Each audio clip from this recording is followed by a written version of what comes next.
پر دل کی اگر پوچھو یہ ٹوٹے ہوئے دل ہی خاص ان کی کمائی ہے. دل ہے وہ دل جو تیری یاد سے معمور رہا، سر ہے وہ سر جو تیرے قدموں پہ قربان گیا، آہ وہ آنکھ کہ ناکام تمنا ہی رہی، ہائے وہ دل جو تیرے در سے پرارمان گیا. جب یہ دو کیفیت پیدا ہوتی ہے تو پھر تیسری منزل یہ آتی ہے، انہیں جانا انہیں مانا، نہ رکھا غیر سے کام، للہ الحمد میں دنیا سے مسلمان گیا. اللہ اکبر. علامہ نے کہا میرا دل کہیں اور لگ گیا، بس بس بس اب مجھے کچھ نہیں چاہیے. ارے تول دیں گے دولت میں، اتنا دے، کچھ نہیں، مجھے کچھ نہیں چاہیے، بس یار چاہیے. چھوڑ دیا بادشاہ کا دربار. جب کوئی حضور سے عشق کرتا ہے سب سے پہلا امتحان اللہ لیتا ہے، اللہ کے رسول لیتے ہیں. بیمار ہو گئے شرف الدین، بیٹھے بیٹھے روپے ختم ختم ختم ختم، اور جب بیمار ہوئے تو اتنے کہ فالج ہو گئے. فالج سمجھتے ہیں؟ فالج سمجھتے؟ فالج ہو گیا. فالج میں ہاتھ پیر کام نہیں کرتے، بستر پہ پڑے. امتحان. عاشق بنے اور امتحان نہ ہو. اگر عاشق کا امتحان نہ ہوتا تو کربلا کبھی قائم ہی نہ ہوتا. فالج میں پڑے، نہ دوا نہ پھل نہ کچھ نہیں، سارا آرام غارت. اب تڑپے، حضور کو یاد کیا. اس لیے کہ جب انسان کے سارے سہارے چھوٹ جاتے ہیں تب محبوب مدد کے لیے آتا ہے.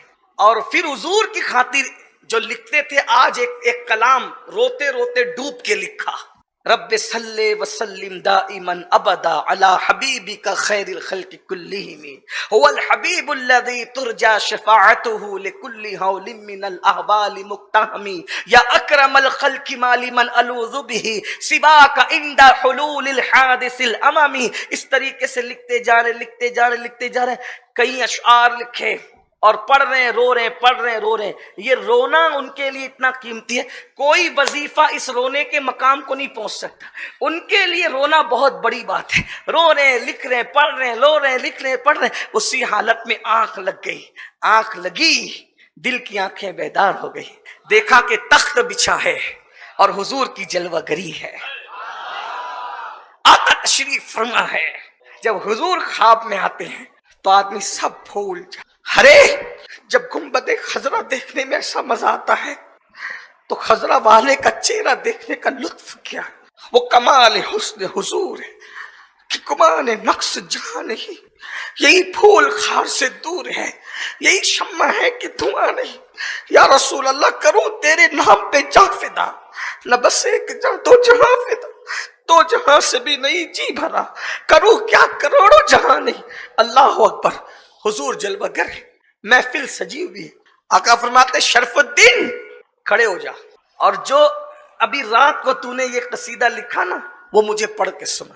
علامہ شرف الدین نے خواب میں قصیدہ پڑھنا شروع کیا، مولا صلی وسلم دائما ابدا علی حبیبک خیر الخلق. پڑھ رہے ہیں. علامہ شرف الدین کہتے ہیں کہ جب میں نعت پڑھ رہا تھا حضور کی، یہ حضور خوشی سے ایسے جھوم رہے تھے جیسے پھلدار ٹہنی، جو پھلدار ٹہنی ہوتی ہے وہ ہواؤں کے جھونکے سے جیسے جھولتی ہے، حضور ایسے اپنا ذکر سن کر خوش ہو رہے. راجندر نگر اور قرب و جوار سے آنے والوں، حضور آج بھی ایسے ہی تو قبر انور کے اندر اس محفل میں، اس محفل پہ نظر ڈال کر خوش نہ ہو رہے ہوگے؟ خوش نہ ہو رہے ہوگے کہ ان کے دشمنوں کو جواب دیا جا رہا ہے اور گرم و جوشی کے ساتھ ان کا ذکر. اتنی رات کو کوئی اتنا بیدار ہوتا ہو تو بتاؤ. یہ تو دیوانگان محمد الرسول اللہ کی شان ہے. رات بوڑھی ہو رہی ہے، ان کا جذبہ بوڑھا نہیں ہو رہا.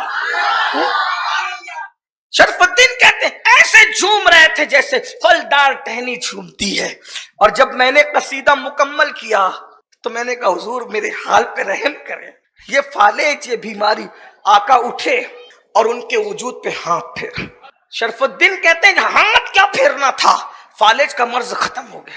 اور اپنی چادر جو حضور نے پہن رکھی تھی، برد یمنی چادر خواب میں پہن رکھی تھی، وہ اتار کر شرف الدین کو پہنا دیا.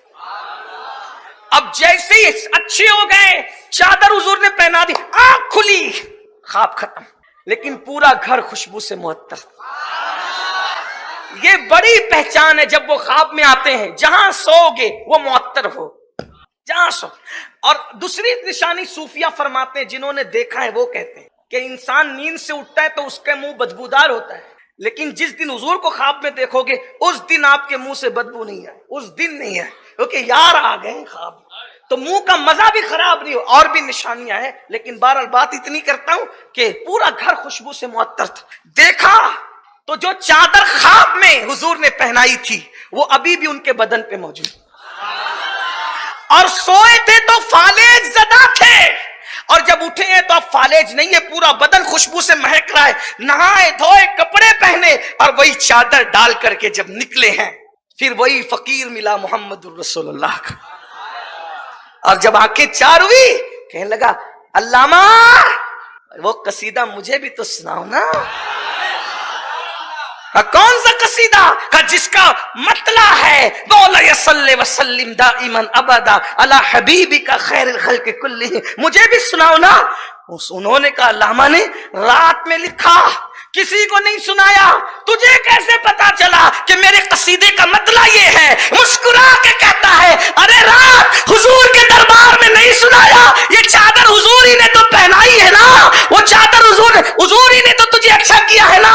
کہا لیکن تمہیں کیسے معلوم؟ کہا تو سوتے سوتے تھا، میں جاگتے جاگتے اس محفل میں۔ سبحان اللہ، سبحان سبحان اللہ، نعرہ تکبیر، نعرہ رسالت، نعرہ رسالت۔